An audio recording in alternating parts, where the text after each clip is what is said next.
エレズンストリンダー登場、連発スキルウィークボリューム2解説&考察。ジャスファルと申します。今週若草 EX のアップデート情報が来ないかなと思っていたら、まさかの連発スキルウィークボリューム2が発表されたということで、皆さんと一緒に内容を確認していきながら解説考察していきたいと思います。また新登場エレズンストリンダーも非常にトリッキーなポケモンとなっていますので、その仕様をしっかりと理解しておいてもらえたらなと思います。そして若草 EX も8月11日には挑めることが確定したかなと思います。なのでそういったこと喋れること結構ありそうです。それでは参ります。ということで最初にスキルウィークボリューム2から見ていって、次にエレズンたちの情報を確認して、ちょこちょこと若草 EX についても触れながら進めていきたいと思います。ってことで早速参りましょう。キャンペーン連発スキルウィークボリューム2です。得意を生かして大活躍、連発スキルウィーク。1週間続くこのキャンペーンは、得意なものスキルのお手伝いポケモンたちが大活躍する特別な期間です。期間中は得意なものスキルのポケモンたちに出会いやすくなります。さらに期間限定ミニアメブーストが使用可能です。お楽しみに。ということでスキルウィークが帰ってきました。ワシボンが登場した初回のスキルウィークはボリューム1の表記がなかったので、単発のキャンペーンなのかなーなんて思っていたんですが、しっかりボリューム2をやってくれるということで、最初からねボリューム1の表記がされていた夢のかけらゲットウィークとかデカ盛り料理ウィークとか、今年から始まった新たなキャンペーンの次回作にもご期待ください味が増したのかなと思ってしまいましたね。こんなんなんぼあってもいいですからね。ってことで開催期間は8月11日からの1週間となります。もう1週間間が空くということになりそうですね。おそらく来週アップデートとグッドスリープデーがあって、その次の週となります。開催フィールドは全てのフィールドです。自分で好きなところを選ぶ方式となるんですが、この後見ていきますエレズンたち新登場のポケモンは若草かゴールドか若草 EX にしか登場しませんので、彼らを狙うのであれば実質3択となっています。若草ゴールド若草 EX3 択です。お気をつけください。そしてミッションもあるようです。前回のミッションでは夢のかけらだったりポケサブレがちょっと補充されたりとか、ワシボンのお香や飴が手に入ったりしましたね。メインスキルの種とか入れてくれてもいいなと思ってるんですけどね、スキルウィークですからねそうはならなそうかなと思います。というわけで8月11日からスキルウィークボリューム2が開催です。ボーナスです。期間中開催フィールドで以下の効果が発生します。全日程において得意なものスキルのお手伝いポケモンのメインスキル発生確率 1.5 倍、得意なものスキルのお手伝いポケモンのメインスキル発動時にメインスキルのレベルプラス3、期間限定ミニアメブーストが使用可能。今年はマジで頻度がすごいですね。そしてその日のリサーチャーの睡眠タイプに限らず他の睡眠タイプのポケモンも出現、いわゆる闇鍋ですね。そして睡眠リサーチにて特定のポケモンの出現確率アップです。これらね、前回ともうまるっきり一緒と言ってしまっていいでしょう。前回開催時にはいなかったスキルのポケモンたちとエレズンたちがピックアップで追加された以外はミニアメブーストも含めて一緒となっていますね。スキルウィークは基本この形でやっていくということなんでしょう。さあ、それではピックアップです。下記のポケモンたちといつもより多く出会えるチャンスです。中ピックアップ、エレズン、ストリンダー、ハイな姿、ローな姿。そして小ピックアップがめちゃくちゃいますので、ものすっごい簡略化しようと思います。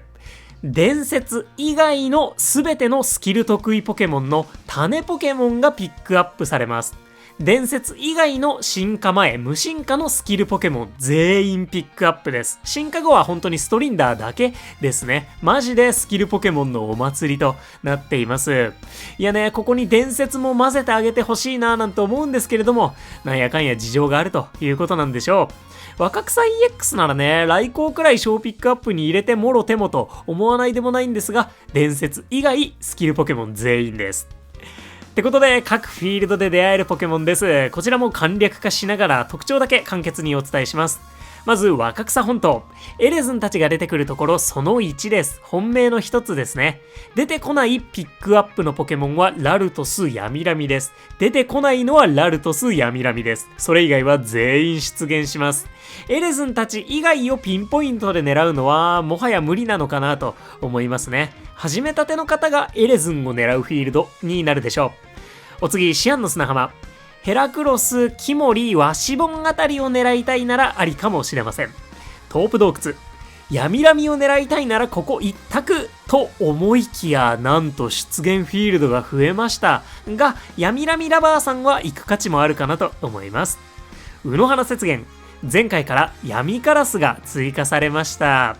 ラピスラズリコハン。ラルトスを狙うならここ一択と思いきや以下略。しかしながらキモリ、ラルトス、デデンネあたりをピンポイントで狙いたいならワンチャンありかもしれません。ゴールド級発電所。エレズンたちの出てくる本命フィールドその2ですね。前回から闇カラス、キモリ、プラスル、マイナン、そしてエレズンたちが追加されてかなりパワフルになりました。コイルだったりデデンネあたりの重要どころも若草よりはピンポイントで狙える可能性がありますね。そして最後、若草 EX。ここに表記があるということで、8月11日には行けることが濃厚となりました。若草と比べると若干生態系が変わっておりまして、出現しなくなったポケモンが、コダック、ヤドン、ププリン、トゲピー、ゴクリン、ソーナのリオル、そして新たに追加されているのがラルトス、ヤミラミですね。そういったフィールドの固有種っぽいポケモンも出現してくれそうなので、ラルトス以外にもね、なんかミニリュウとかアゴジムシとかそういったポケモンたちが出てきてくれるのかっていうのもちょっと注目したいところですね。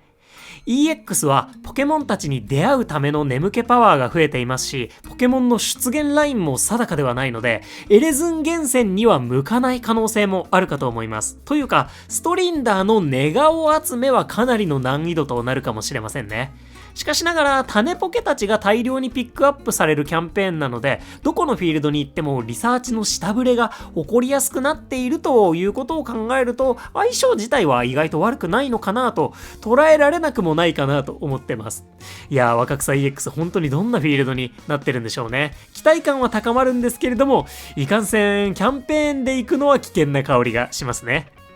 といった全7フィールドでした。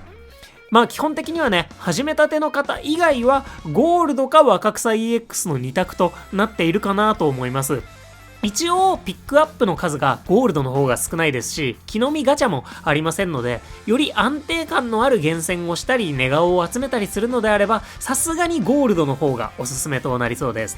若草 EX は EX フィールドボーナスが 0% から始まるのであれば、それこそフィールドボーナスがね、他のフィールドがカンストしている人からしたらめちゃくちゃエナジーの稼ぎにくいフィールドってことになりますので、厳選や寝顔を取るか好奇心を取るかって感じになりそうですかね。まあ私は動画投稿者なので行くでしょう EX 基本的にはね、この世の中好奇心は猫を殺すと相場が決まっておりますので、ぜひね、屍を踏み越えていただければなと思います。そんなピックアップでした。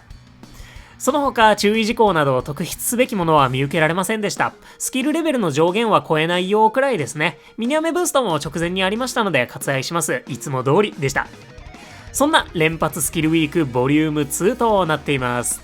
エレズン厳選においてはひとまず安定感があるのはまあゴールドかなと思いますので、次のエレズンたちの解説考察も聞いて厳選あんまりしなくてもいいかなとか思った方は若草 EX とか他のフィールドも検討するくらいの温度感が大やけどしなさそうだなとは思いますね。またスキル 1.5 倍を生かして例えば料理のレシピレベルを上げようとか、夢のかけらゲット艦隊で1週間過ごすぞとか、厳選だったりエナジーを稼ぐ以外のスキルウィークならではの遊び方もできるかと思うんですけれども、そういった遊び方も若草 EX には向かないかと思いますので、まずはスキルウィークでどういう風に遊びたいかぜひ考えてみてください。スキルウィーク8月11日からです。それでは続いて新登場エレズンストリンダーも見ていきましょう。見てもらったらわかる通り2種類の姿がありまして、非常に厄介な特徴がありますので厳選がだいぶ難しそうです。参ります。新登場エレズンストリンダー。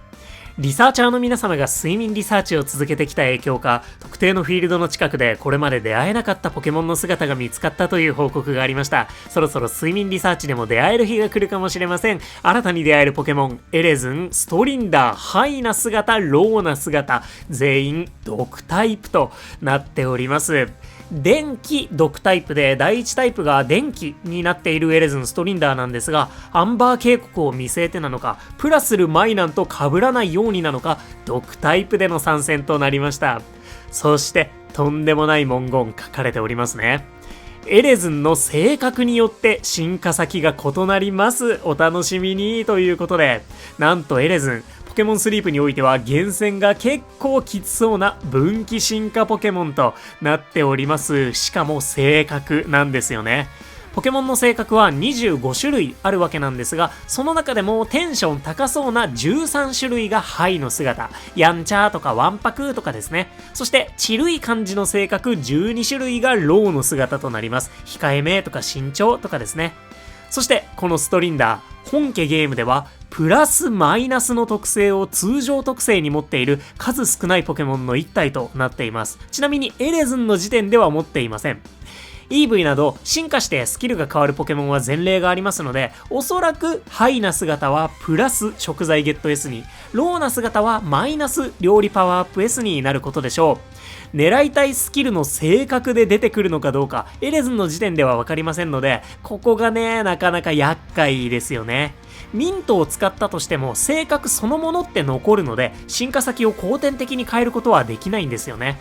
まあただこれはある意味プラスルマイナンの価値が下がらないようなシステムとも言えるのかもしれませんね。安定感のある厳選をしたいならプラマイ狙ってねとフレンドポイント10にしといたから、おそらくフレンドポイント12のストリンダーよりお得でしょということなのかもしれません。一方でね、逆に性格が絞られていますので、進化後のストリンダーを狙ってしまうというのも一つありかと思います。後ほどね、性格についても詳しく触れたいと思います。ってことで、性格で進化先が変わるポケモン、ストリンダーです。新たに出会えるポケモンの情報です。出現開始する日時は2025年8月11日15時からとなっています。連発スキルウィーク月曜日の15時からとなっています。該当のポケモンの動向は上記日時から使うことができます。出現するフィールドは若草本島、ゴールド級発電所、若草本島 EX の3フィールドです。このタイミングでの毒ポケモンの追加なので、アンバーにも出てくれるかもしれませんね。そして出会える睡眠タイプがエレズンはぐっすり、ストリンダーはどちらとも毒タイプのウトウトとなっています。エレズンはね、図鑑の分類も赤子ポケモンとなっていて、まさしくベイビーポケモンなんですよね。なので他のベイビーたち同様ぐっすりになっていますし、飴の名前もね、ストリンダーの飴になるかと思いますね。ベイビーからの進化ではあるんですが、普通にレベル30で進化。ポケモンスリープだと23レベルになりますかね。なので、ストリンダーのフレンドポイントは12でバリアードタイプになるのかなと思っています。そして、このページの最後に、メインスキルの記載が、紹介がないんですよね。ってことは新しいスキルではなさそうだと。ならばプラスマイナスなんじゃないかと。そしてね、過去の動画ではプラスマイナスが別に食材ゲットとかじゃなくて、プラスエナジーチャージ M とかで出たりもするかもだよね、みたいな、願望のお話もしたんですけれども、それはそれで新スキル扱いになって、このタイミングで紹介されるかなと思いますので、プラスマイナスなんだとしたら、食材ゲット S と料理パワーアップ S なんだろうなと思う次第です。そんなわけで、おそらくスキルが得意な新たなプラスマイナス使いになりそうな性格で進化が分岐するエレズンストリンダーでした。おそらくね、ストリンダーの寝顔はハイとローで分けてくれるんじゃないかなと思うので、寝顔の違いを観察するのも今からめちゃめちゃ楽しみですね。プラスルマイナンはある意味がっつり使い回しというか、全然差がなかったんですけれども、ストリンダーはもうバッツリ性格違いますからね、期待しております。また食材だけはね、エレズンから変わらないかと思うので、エレズンの第一食材が何になるかも大注目ですね。プラスであるならばそれを追加で集めることになるでしょう。ポケモンスリープでは毒タイプは木の実エナジーが高いので、お手伝いスピードが遅めになることが多く、その結果食材は強めにしやすいのかなと思ってます。どうなんかわかりやすいですよね。リラックスカカオなのでエナジー高めな激辛ハーブとかロックかなって思いましたあっさい。ぜひね、皆さんもエレズンの食材予想お待ちしております。ここが弱いとね、ちょっとプラスルに勝てなそうなんですけれども、どうなるでしょうか。そしてプラスルは極限まで食材確率を切り詰めたみたいなステータスになっていたんですが、ハイとローでステータスに差が出るのかもちょっと気になります。食材確率とかね。本家ゲームでは種族値自体は一緒なんですが、ちょっとね、登場が待ち遠しいですね。さあ、そして性格の違いについてももう少し触れておきましょう。ポケモン徹底攻略さんの表をお借りしました。スキルのポケモンであるという前提で話してしまうんですけれども、スキルのポケモンで当たりとされているお手伝いスピードアップとスキル確率アップはこんな感じで分かれています。ハイな姿の当たりとなりそうなのは意地っ張り、勇敢、生意気。ローな姿の当たりとなりそうなのが寂しがり、穏やか、おとなしい、慎重。ローの方がいわゆる当たりは多いのかもしれません。ローはね、そもそも性格12種類とハイより1つ少ないので、直接ゲットする分にはローが結構ね、狙い目となるかもしれませんね。ちなみになるべく避けたい性格は、ハイの姿はやんちゃ、能天気、うっかりや無邪気、スキル確率ダウンの性格は全部ハイですね。そしてローな姿の方は図太い、控えめ、臆病になるかなと思います。お手スピダウンは全部こっちとなっています。まあ結局のところスキルとステータス次第とはなるんですけれども、全く同じフィールドに登場するプラスルマイナンとどっちを狙いたいのか考察の余地がありそうです。参考までに。そんなエレズンストリンダーでした。いや、みんなは狙いますか？まだね、プラスマイナスと決まったわけではないんですけれども、私ね、プラマイの考察を詰め切れていないので、ちょっと早めに考えておきたいなと思います。まあね、もしメインスキルがプラスマイナスなんだとしたら、無課金で使いこなすのはなかなか難しそうなので、スルーして EX というのもありなんですかね。いやでもやっぱね、プラスマイナスな気がしてるんですよね。ローな姿もね、こういい音を奏でて元気回復してくれそうじゃないですてなわけでね、ぜひね、皆さんのストリンダー予想もお待ちしております。そんなわけでですね、スキルウィーク、そもそも何のスキルを活かして遊びたいのか、エレズン厳選はするのか、ストリンダーの寝顔を集めたいか、若草 EX のフィールドボーナスはどうなっているのか、ぜひそのあたりに注目していくフィールドを決めてもらえたらなと思います。もしかしたらすでに若草のベースのフィールドボーナス、カンストしていたら 75% があって、そこに上乗せで EX フィールドボーナスがあるとか、そういう可能性もあったってよくないですか当日の朝、フィールド移動するときに若草 EX のフィールドボーナスしっかり確認しておきたいと思います。もしかしたらアップデート後にもう確認できたりするかもしれないので、来週木曜日になるでしょうかね。そこも注目してみましょう。また、若草 EX には毎週ランダムなボーナスが1つ追加されるんですが、開催中のイベントとは基本重複しないらしいので、何が来るでしょうね。意外とボーナスマシマシでなんとかなるかも？そんな感じでね、注意しておきたいことは結構考えられますので、気にしておいてもらえたらなと思います。てなわけで、最後に超ざっくりまとめてこの動画締めたいと思います。連発スキルウィークボリューム2。スキルのポケモンのスキル確率が 1.5 倍になって、スキルレベルもプラス3される1週間です。ピックアップはスキルのポケモンほぼ全員。エレズン以外はもはやあんまり狙うとかそういう次元じゃないかもしれません。そしてエレズンは性格で分岐進化する面白いポケモンです。おそらくスキルのポケモンでありましょう。メインスキルはきっとプラスマイナスなんじゃないかというのを第一予想で提出しておきます。最後に、若草 EX に行く場合は、エレズン厳選やストリンダーの寝顔集めには適していない可能性も考えられます。そもそも木の実ガチャですし、エナジーが稼ぎやすいのかどうかとか、ポケモンの8体出現ラインはどうかとか謎な部分が多いので、慎重にご検討ください。そんな連発スキルウィークボリューム2解説&考察でした。